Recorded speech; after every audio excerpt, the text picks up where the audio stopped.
How to download music from YouTube audio library as MP3 file.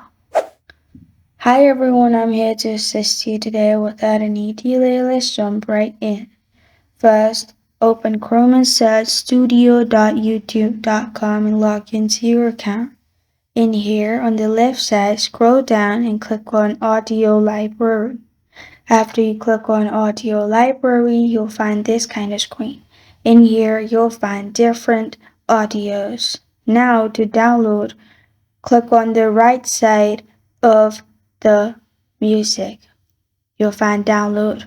Click on download on the right side and it will be downloaded to your device. Now click on the arrow at the top.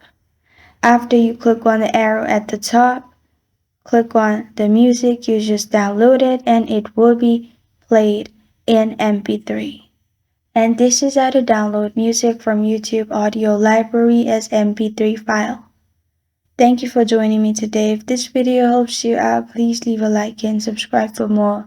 Got a question or want to suggest a topic? Comment below. Thank you for watching.